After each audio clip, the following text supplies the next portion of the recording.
1, 2, testing. Big Chris, you got it? Good to go.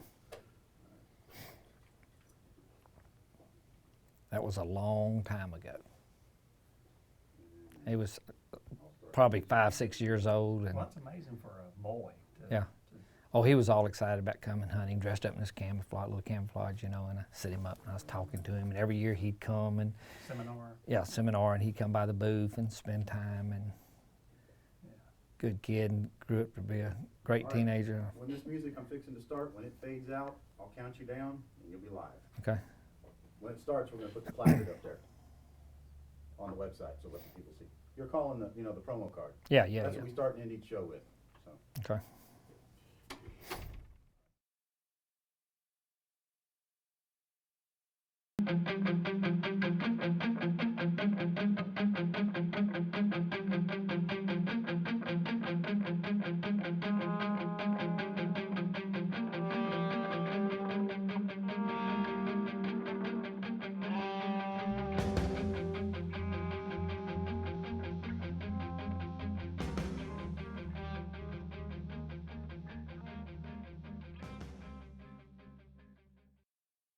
Folks, welcome to the Hunting the Rut Hotline with Don Bell. Hey, you got questions, we got answers, and by all means, let's talk tonight.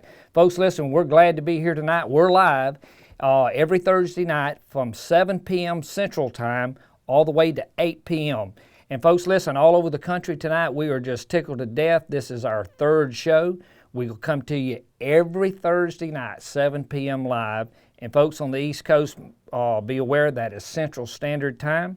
You'll be able to ask any kind of questions you want. Hey, this show is about hunting whitetail deer. It's not about equipment, how to fix a tuna bow. It's about understanding what makes a whitetail buck do what he does in order that we can be at the head of the food chain as the head predator that we were created to be, and how we can hunt that old boy. So folks, listen, sit back, relax, get on the phone, call your friends, email, let the questions come in. And this show is all about you. You got questions, we got answers. Let's talk tonight. We'll be right back in just a moment. We're going to go to a quick commercial to our fine sponsor, Top Secret Deer Scent. And when we get back, we're going to kick this show off. From Don Bell, the founder of Code Blue, comes Top Secret Reserve Doe Esters, the finest doe esters ever collected. Top Secret oxygen-free collection process is a complete generation above Code Blue. Our patent-pending collection process means no ammonia and no ammonia smell. At a limited quantity of 12,000 bottles, only 0.1% of hunters will be lucky enough to add Top Secret to their arsenal. Visit TopSecretDeerScent.com today and join the 1/10% club. Remind you, everyone get on that phone. You can call us at 888-810-8989, and that's during showtime only. You can call that 800.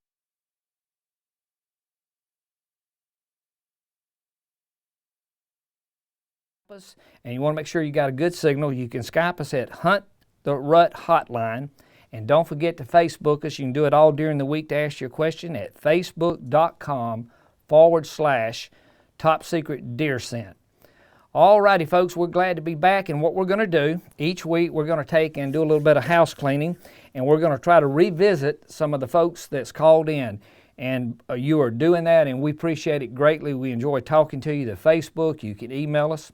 So what we're going to do, we're going to do a little house cleaning and see who we can go back and didn't get to some of the ones last week. First of all, let's go to Facebook. We've got Dominic, and I believe it's Grubber, out of Oliva, Wisconsin.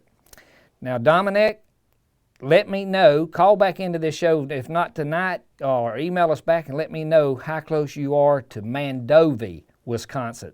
Oliva is right there at you. We hunt there in Buffalo County up there in that dairy farm right there, so Oliva can't be very far from Mandovi. In fact, I know it's not very far from Mandovi. The question is, what time of the year should I begin applying scent into scrapes? Dominic, what you want to do, there's two kinds of scrapes. There's secondary and primary.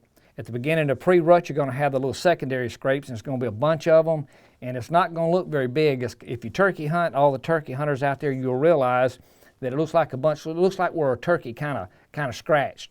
Those are called secondary scrapes. And Dominic, what you want to do is start using buck urine. Guys, you're going to find this at the opening day of bow season all over the country. You're going to start finding these secondary scrapes. Those that season's already open, you guys are already seeing them. Put buck urine in it. Use it all the way through the entire hunting season. Once he starts chasing does, then you add the estrus to it, Dominic, but you don't quit using buck. You put them together. I don't mean literally pour them together, but use them in conjunction together at the scrape. You can trail them in, put them both in the scrape, and now you've got an active scrape. We also have Bob Newcomb from Freelandville, Indiana. In fact, we just come through Indiana yesterday.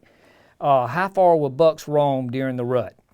Well, and do bucks mate with more than one doe? And the answer to the second part is absolutely. Just as many as they can catch. How far do bucks roam?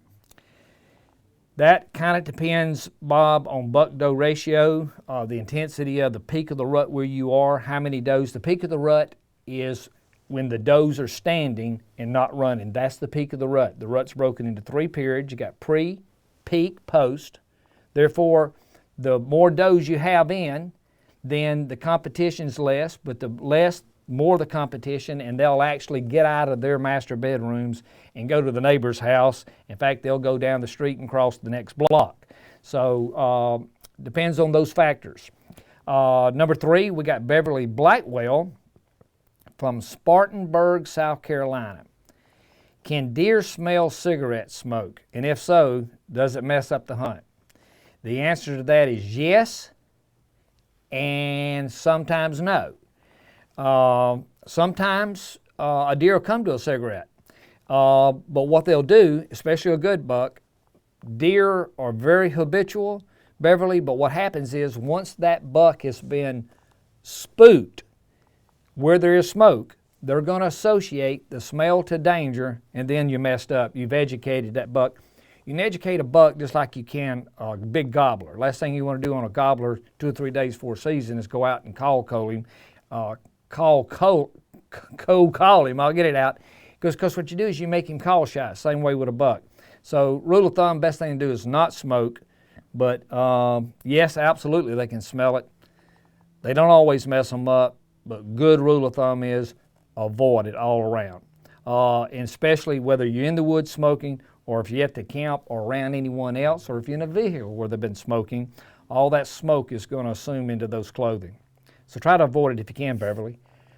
Chris White in Henryville, Indiana. We got us another Indiana. Which type of deer urine should I pour into my mock scrapes to get the best results? Again, if you've got a mock scrape, and the best time to do a mock scrape is just at the first part of the year. Let me give you an example there. What happens is you had scrapes last year, and everybody listening, you know this. If you had a good rub line last year where a ridge or along the field that you had scrapes, you're going to have scrapes this year in the same spot. So let's say you're going along here in pre-rut and there's none there yet. That's not a problem. All you do is get you a limb, not your foot, get you a limb, rake out the leaves, back it out, put you some buck urine in it. You got an active scrape. So by the time that buck gets up there, what he's doing, he's not just visual. First of all, he's doing the smell with the nose. He's coming up to the scrape. Hey, they'll even come up there and mark the scrape. So you can do a mock scrape all the way through, but best pre-rut along the areas that you had scrapes last year. Now, if you want to make a primary scrape, then you go in there and hang it enough, underneath an overhanging limb. But most of the time, the best place to do the mock scrapes is early pre-season, pre-rut. Let's go to Jason Johnson, Fargo, North Dakota. Why would you have so much success with some brands of scent versus others? In other words, what he's asking is, why do you have success with some brands of scent and some not others? Well, Jason, there's a reason for that. Not all scent are created equal. And what I mean by that is simple. Listen, there's 2 kinds of scent in the industry. You got a blended urines and you got one deer. All right? So the blended urines, they capture that at one time over a given period of time. So what you have is a wide range of ammonia. And what makes Top Secret deer scent so dramatically better is that Top Secret scent is collected with no oxygen. So the first time you open it is when they smell it, which means the deer is there versus the deer was there. So what you want to do is, there's a wide variety of scent out there, and guys, listen, they've collected it over all kind of periods of time. Rule of thumb, dark urine says a deer was there. Clear yellow urine, top secret, a deer is there. First time it hits oxygen, which means you want to pour it out and you want to be there. It tells the deer that you're there now, not that you were there earlier. So you want to always put that scent out while you're there. Let's take a real quick one, real quick. We got Elbert Carpenter from Shelbyville, North Carolina. Why do whitetail travel routes changes so dramatically during the peak of the rut? So we got us a call coming in. Like we said, folks, we're live. So Elbert, why do whitetail travel routes, and why do they change it so dramatically? That's kind of easy. When season starts, Elbert, think about where you hunt. In fact, everybody that's listening, kind of think about the same question where you are. Season starts out, they've had no pressure. Every time, the way to look at this, every time you're in scouting a deer, that deer is scouting you. In other words, you're trying to pattern a buck. Every time you go in to do it, that buck's patterning you. Because what you're doing, he's had nobody in his house for a year, for all intents and purposes. Now you're coming in there, and what's happening is you're putting all that activity in there. A buck, for that matter, a whitetail deer, but certainly a buck, that buck is very, very habitual. Going to do the same thing every time till pressure changes it. And the key there is pressure, and activity is pressure. So what makes him change that is the pressure. Well, we got some questions, I believe, coming up on, do you hunt between 10 and 12? You know that old adage. Well, they're talking about pressure, and we'll get to that. So, Elbert, what you do is try to stay, the best time to go hunt him is the first time you go in. Don't go in any more than you have to. Don't put any more activity in and around the big buck if you see him. Try to go in as least you can, set up on that buck. That's you're going to have your best shot at it. Folks, listen, we're fixing to go to some calls. And I believe we've got, let's see, Justin Oates. Guys, and I believe he's on line 2. Line 2. Don Bell. Yes, sir. Yes, sir. Is this Justin? Yes, this is Justin. Justin, where are you from? Braggs, Alabama. Braggs, Alabama. That's right, Justin. Man, you up there, I met you last year up there, didn't I? Yeah. Remind me, Justin, how old are you? I'm 21 years old. You 21, and I believe you hunt up there in Braggs, but don't you live up in Prattville? Yeah, yes, sir. I live up in Prattville, so I hunt down there in Braggs, yeah. Yes, sir. Well, listen, we glad you called in tonight. What's your question? My question for you is I know you have, your buck urine and your estrus scent in foam and liquid. Right. Which one do you think is more effective? Justin, we get that question asked a lot. And just to remind everybody out there, Justin, we're the only ones with foam in the industry. Okay. Now, one's not better than the other. And what I mean by that is liquid versus foam is one's not better than the other one as far as attracting, just in its application. For instance, let me give you an example. If you're going to use a scent dispenser or a scent drag, then you want liquid, right? Now, but if you don't want to have to use, if you're not interested in using a scent dispenser, then the foam works. And all you have to do with the foam is simply, first of all, when you foam it, let me give you a quick idea right here. Those out there can see this. Justin, I hope you can see that. And what that is, this is 8 ounces of foam. You got 300 applications in this bad boy. The first time it sees oxygen is when you pump it. So when you pump it, first time it sees oxygen. Second time. First time you see it. And now with this, you can see where your scent is. People don't have to wonder. Now the advantage of this is you walk in, you can start here and foam it, 15, 20, 30 yards, foam it, 15, 20, 30 yards and foam it. This is fresher than this is fresher than that. Steve, throw me Lord have mercy, man. Throw me, you told me toilet paper. Throw me, at least unroll it for me there, man. All right. Justin, does that make sense? Yeah, it does. I was just trying to kind of get an idea, because I like the phone, because Nothing wrong with you don't have it. to worry about hanging the stuff. You can just, normally what I do sometimes is when I'm in my stand, I may squirt a little bit out of my tree stand onto the ground or something just to kind of freshen the scent. Yep. That's kind of what I like about it. Well, now listen, Justin, that's good. And guys, listen what he just said. He was up in his stand and he squirted it on the ground. Now, Justin, with the foam, all hunters make this mistake. And, we ought to run a contest one night and see just how many hunters across the country would do this. It'll shock everybody. Most hunters put scent, Justin, way up in a tree. The theory behind it is the higher you hang it, the further to go. But the problem with that is the higher you put it in it, behind my nose is my eyes, so I come up there smelling and you making me look at you. Deer don't urinate up in a tree, they urinate on the ground. And they do it 365 days a year. So what you do is you foam it or put your scent on the ground.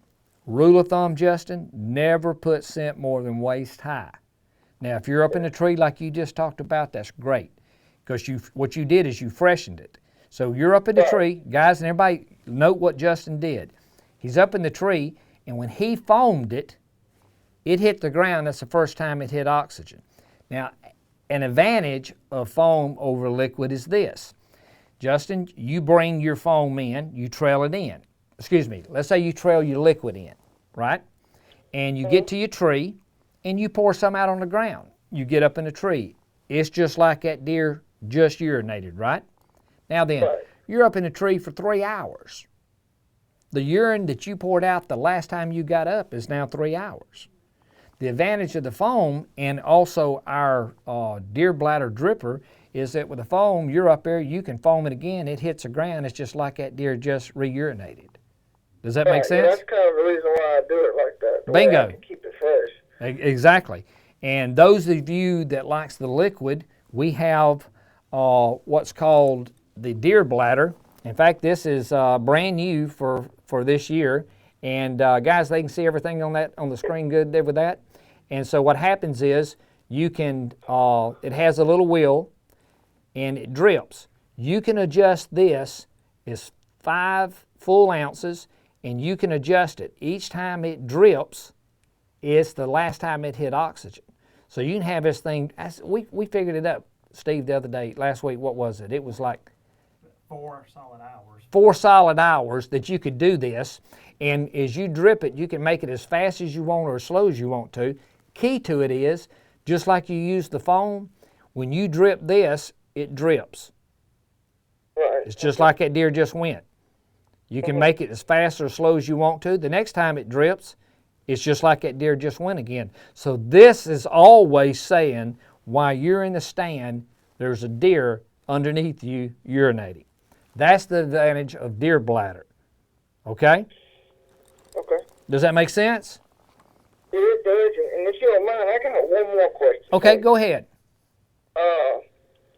Everybody, I hear this differently from, tons of people. Everybody's got their different philosophies. But, when do you think the best time to start using estrus is here in Alabama, especially since they extended the season to February 10th? Yep, listen. When Yep. do you think the best time to start using this is?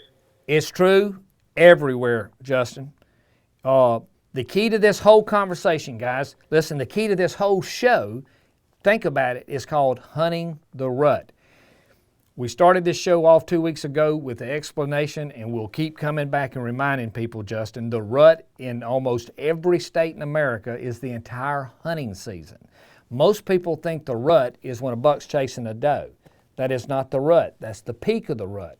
A buck's in rut anywhere in North America, once he sheds velvet, all the way to the time he drops his horns or his antlers for the northerners, right? So now think about that. So when season comes in 2-3 weeks in Alabama, the majority of the bucks are out of velvet. Well, he's in rut. Now, I didn't say a doe was in, but he can biologically breed. And that old boy can breed all the way to the time he drops his antlers. Well, guess when's the last day that you can hunt in Alabama, Justin? Do they still have horns? They do, don't they? All right, well, he's in rut. So What you do is, what you're asking is about the peak of the rut.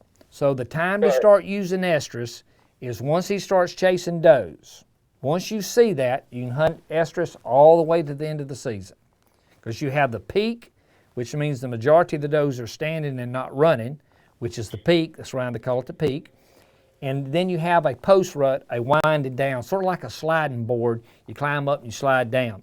Well, there's a winding down. So once you start seeing them chase does, start using the estrus, use it all the way to the end of the season. But the key to this is, Justin, never quit using buck urine. We'll preach it on this show. Buck urine, the opening day of bow season. Every time you go in the woods, you use buck urine. Once you start seeing bucks chase does, start using buck with estrus, trailing it in, putting it out. You never quit using the buck. Once he starts chasing does, that's when you go to the estrus. Justin, listen, man, we appreciate you calling in, and come up there in Furman and see us. You're just 11 miles from us up there. And in fact, hang us a stand and we'll come up there in Braggs and hunt. And listen, go around there and tell Dimp, my brother, around there on the hill around there, to tighten up over there. Hey, listen, Justin, appreciate you calling in. Folks, we're going to take a quick commercial break, and when we come back, we're going to go to another caller. Stay tuned. We'll be right back.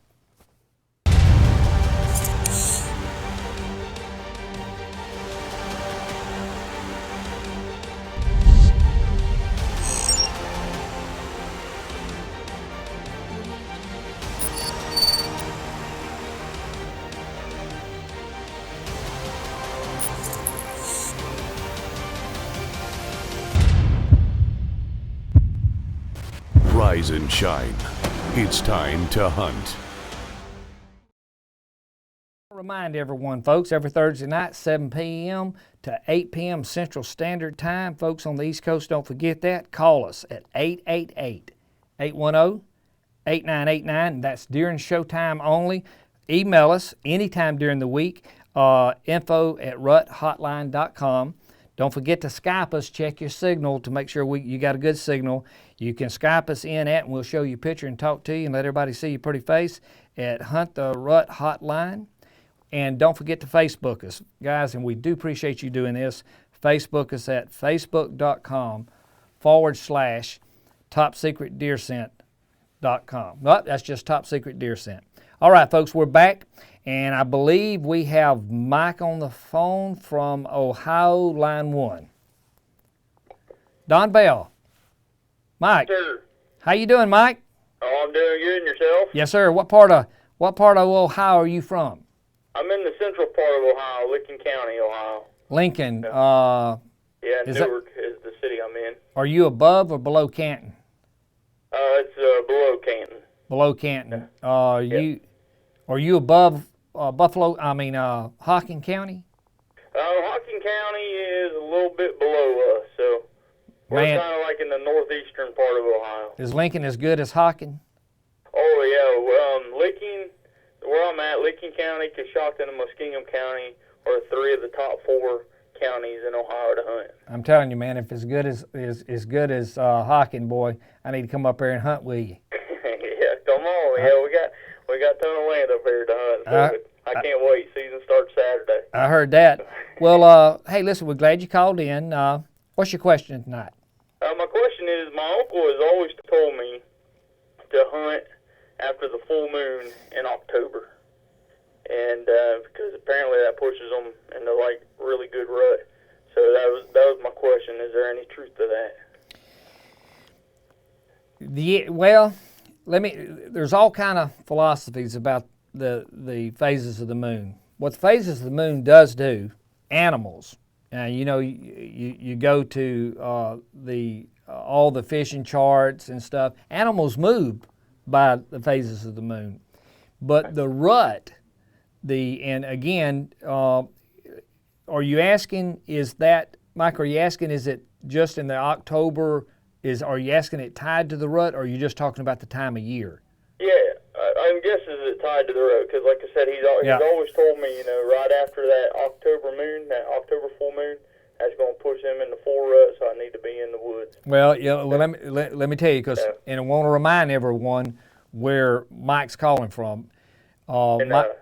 Yeah, he's up in Ohio, so we're talking about the Midwest there. So once you get into the Midwest, again, I remind everyone the peak of the rut is when the does or the majority of the does are standing. Most people might think, again, the rut is just that, but the rut's the entire hunting season. Once he sheds velvet, when season comes in Ohio, or the majority of the bucks enter out of velvet? They're usually out of velvet. I mean, very rarely do you get one that has velvet on them. That's right. If he does, it's very little. That's right. So now look, there we are. We're hunting opening day of bow season in Ohio. Guess what? He's out of velvet. He's in rut. He can breed. Now, I didn't say there was a doe in, Right. but he can breed all the way to the time he drops his antlers. Now let's come back to your question, and what he's telling you is the full moon, the peak of the rut in the Midwest is very, very pronounced. You can follow the peak of the rut. Now the peak when the majority of the does are standing. So what happens is it's very pronounced. You're talking historically in the Midwest from Halloween to the 15th. But the heart of the watermelon in the peak of the rut in the Midwest is the 7th to the 15th. Okay. I mean, it does. And if you go back and look at that, that's when the peak of that is just historical, very pronounced. So yes, the timing, but as far as the bucks running just because of that, or does just coming in because of that, you have many factors on that. The shortening of the days, the temperature, but he's already biologically in rut. Okay. Because he shed velvet. All right. And that shocks. I just didn't know if there was any special effects that the moon did, for the rut. So. Well, only in that animals are moving. Right.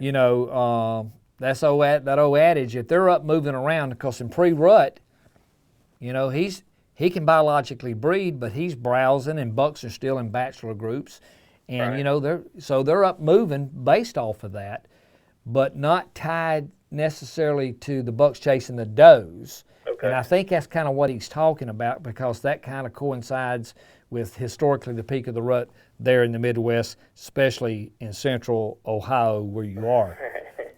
Hey, look, send us some pictures with this stuff and tell everybody about this Hunting the Rut Hotline show. And I've been telling everybody at work. So a lot of the guys I just got your product in on Wednesday, so a lot of the guys are ready to see it and go from there with it. Show them what it'll do. Use it myself. Hey, listen, we appreciate you calling in. Tell all your friends. And guys, this show's all about you. So we appreciate you calling in. All right, thanks so much. All right, have a good night. Thank you, sir. Thank you, Mike. Thank you. Bye. Bye-bye. All right, guys, let's take a couple of quick Facebook questions. And let's see, if you would, right there. All right. Guys, listen, if this person is who I think it is, I hope he is listening. And Alex Wilcox, and he is from Humble, Texas. And Alex wants to know, what is the advantage of the foam over straight urine? Before I answer that question, let me ask a question. Alex, if you're listening to this, and if you're the same young man that I met years ago, and I believe you moved to Texas, I believe you got married and you joined the armed services, and if it's the same Alex used to send me Christmas cards and stuff, call me. I'd love to talk to you and love to visit with you. And very proud of you, seeing you and talking to you through the years. You have grown up to be a fine young man, and we appreciate your service. Alex, the advantage of foam over straight urine. Kind of what I told the gentleman just a second ago. Foam, when you first pour it out, you first pump it, when you first do this, it hits oxygen. So this, you can simply walk along. You don't need to use a scent drag. In fact, Alex, when you grunt, what you do, when you grunt, what you're doing is you're telling another buck a buck's tending the doe. So what you can do is you can take the buck and the foam, you walk in, Alex, you foam it on the ground, 15, 20 yards, you foam it on the ground, 15, 20 yards, you foam it on the ground, you just alternate walking in. So what you've got literally is a buck chasing a doe. So now you're giving the nose what the ears, you're telling the buck, another buck's tending a doe, now you're doing it. The advantage of the foam is that you can simply foam it out first time it hits oxygen.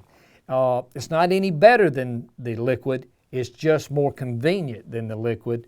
300 pumps per bottle. Alex, listen, give us a buzz. Let me hear from you if you're the same Alex. And if you're not, hey, Alex, we're glad to talk to you tonight in Humboldt, Texas. All right, next email we have here, Facebook, is Russell Davis. And I believe old Russell is a club member out of Illinois. And Russell wants to know, and folks, for those of you that don't know, club member, that's the 1/10 of 1% club. Those are the ones that's lucky enough to get a bottle of reserve.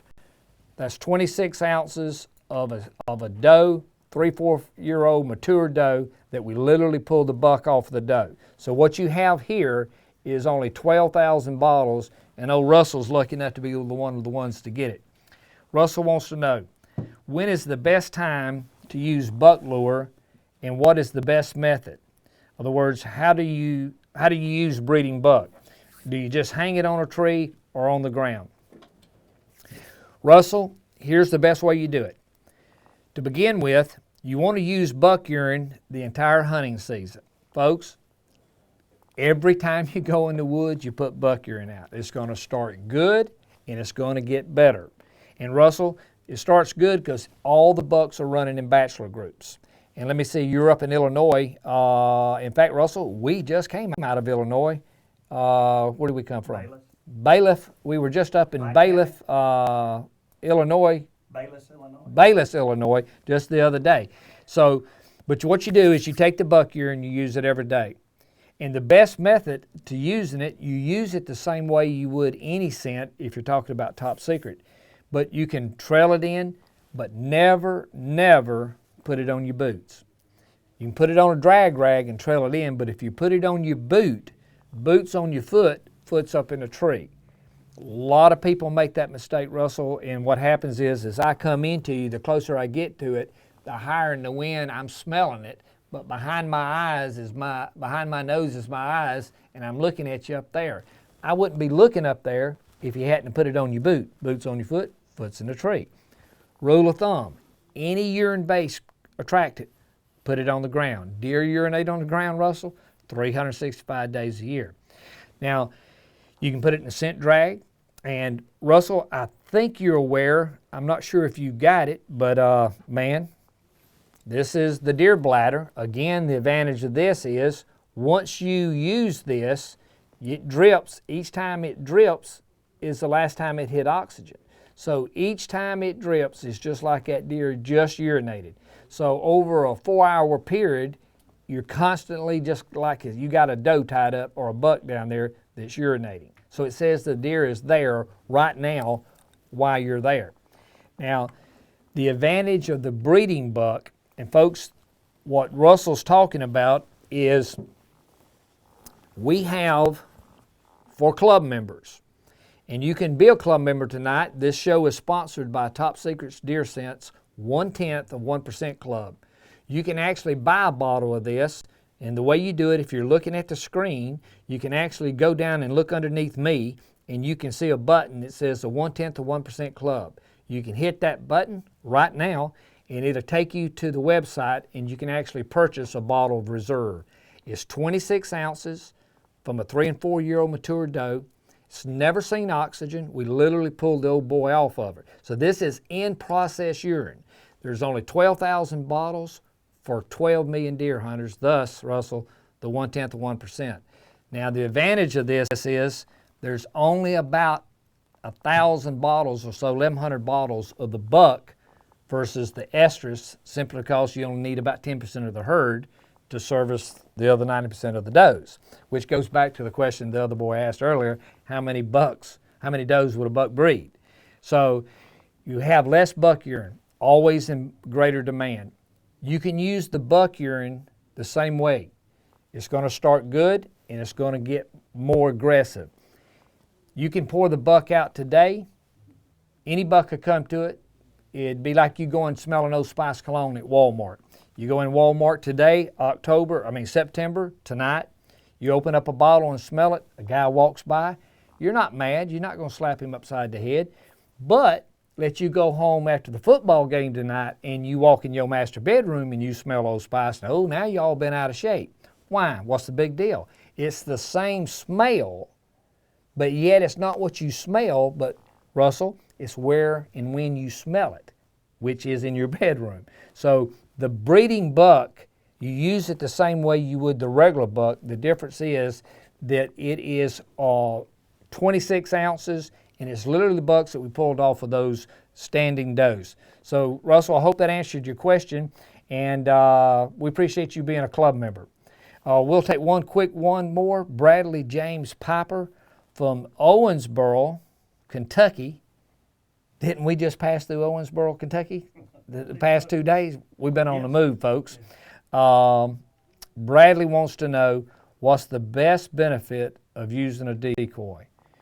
Quickly, Bradley, a buck has 3 defenses: ears, eyes, nose. You can whip this with this. You can whip this by also rattling. Chris back there always takes his headset off when I rattle. Why? I got you. Here's the deal. Grunting and rattling puts a deer downwind, okay? So now I'm downwind. Now, the reason I go downwind, Bradley, is because I want to smell what I'm hearing. That's why you got to use buck urine. Buck urine is a confirmation of what he's hearing. He's hearing a buck chasing a doe, or he's hearing 2 bucks sparring. So the advantage of that is when you go downwind, he smells buck urine, it confirms, all right, he's coming in. You whipped his ears, you whipped his eyes, his nose. He's got one more defense, Bradley. That's the eyes. That's where the decoy comes in. And you can have a lot of fun with a decoy. Use estrus on a doe decoy, put it on the back, put buck on a buck, take one set of the antlers off, and if you really want to have some fun, make sure you got a camera, get you a buck decoy, take one side off and put you some estrus urine on that buck decoy, and get your camera and you watch that old boy look sheepish as he comes up there. And I guarantee you, more times than not, that nose will override his ears and he'll look around and want to come into that doe, that buck decoy with doe estrus on it. The nose overrides everything. So, Bradley, use a decoy. Kentucky, you want to make sure, and I think you can, but you absolutely want to make sure if you can decoy in the state that you're in. Okay, folks, listen, we're going to be back in just one moment. We're going to go to a quick commercial. When we come back, we're going to take us another call. I'll be back in just one moment.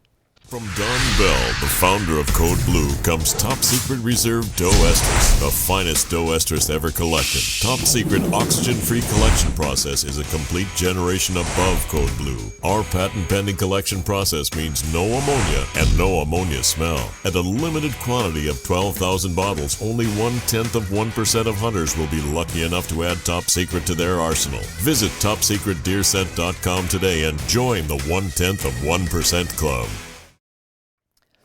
Alrighty, folks, we're back live on Hunting the Rut Hotline with Don Bell. You got questions, we're going to have some answers, and by all means, let's talk tonight. Get on the phone, call everybody, let them know that we're live. They can tune in right now. Hit the link, call in. This show will be as big as you want to make it, 52 weeks a year. And folks, listen to me, it's going to be as relevant as the last question from the last person in whichever state you're in. As you can tell tonight, we got people calling in literally all over America. In fact, the last the first 2 shows, each week we've had people call from Canada. Hey, we want to remind you the commercial you just saw. This show is sponsored by Top Secret Deer Scent. Folks, and listen, I've been in this industry a long time, and it's the finest deer scent that's ever hit this industry. It's very simple. It's oxygen-free from collection to the bottle.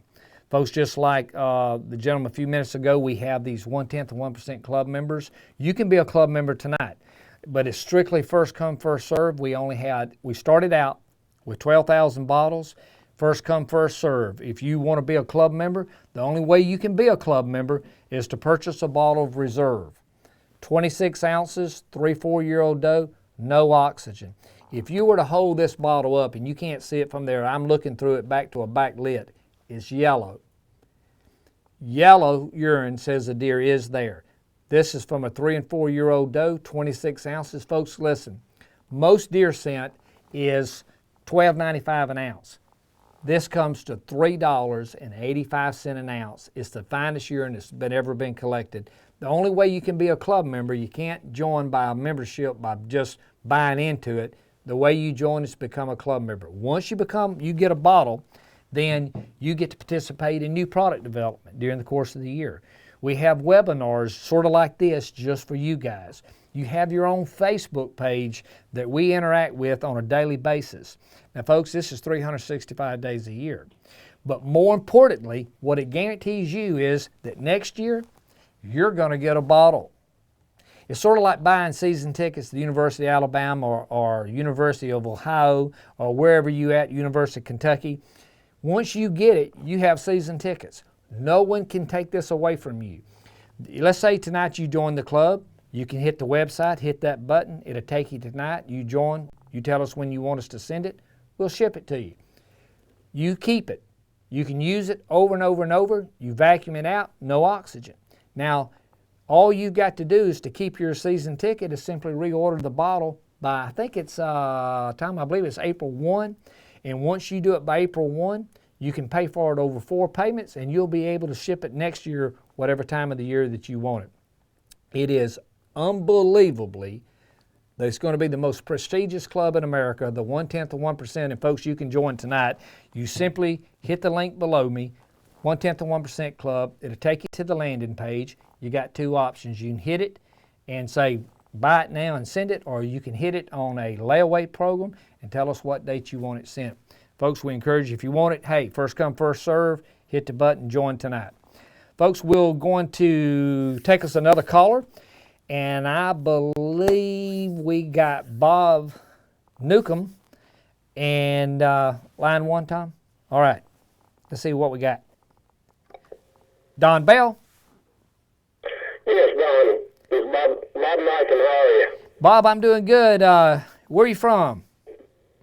I'm from Indiana, small little town called Freelandville. Freelandville. What part of the state's that in? We're in the northern county, Knox County, northern part of Indiana. Well, we did go through Indiana the other day too, didn't we? You did? Yeah, we just Evansville. We come up through Evansville and went over up into Illinois, but All right. and then we come back down through Kentucky. I'm about an hour south of Evansville. Oh, really? Well, we'd have come right through there by you then. Shoot, man, we could have had lunch. You're right there. Shoot, you could have cooked supper for us. Yep, we could have. We could have some deer meat. Could have some Boy, I heard that. of anything. Hey, now don't laugh. Listen, we're coming back up there when? We're coming up there the first week in November to actually a deer hunt up there, Bob, up there in Illinois. So don't make too big an offer because we're coming back through. Bob, what's your question? What kind of question you got tonight? Yep. Okay. Yeah, during the rut, how and why does a bug get that musky smell to them during the rut? How do they get that smell? All right. Bob, that's a great question. And it's a lot of people misunderstand this, so we're going to take it in a 2-part question. First of all, once again, a whitetail buck is in rut. I always have to clarify the word rut. A buck is in rut once he sheds velvet. Okay, now the gentleman just a few minutes ago, Mike from Ohio called and he said, hey, he was talking about that. He said the season's coming in, the bucks are out of rut. So let's talk about Indiana. When archery season comes in Indiana, are the majority of the bucks in or out of velvet? Majority of them are out. That's right. So guess what? That's right. The majority of them are out of the velvet. You bet. And look, guys, if you think about it, it kind of makes sense, don't it? That why do you think we have season open when it opens?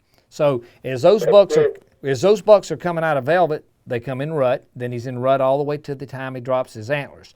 So I wanted to qualify the question of rubbing the tarsals or the staining of the hocks or tarsals as they are on the back legs. Because most people think, Bob, that occurs only during the rut. they're thinking the peak of the rut. But in reality, did you know that a buck it's called rub urination. And Bob, a buck will rub urinate 365 days a year.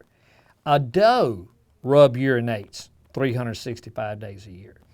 Look, you're up here in Indiana, and you're going to appreciate this. I'm down here in the South now, and ladies, I do apologize for this, but what happens down here in the South, a doe, or anywhere a doe, research shows that when a doe stands up out of her bed, Bob, that she actually, she gets up, she stretches around, but before she leaves that bedding area, she's going to rub urinate. And this, Bob, is this is 365 days a year. Doesn't matter what region you are. A whitetail's a whitetail. And what I try to tell people is sort of like a southern lady.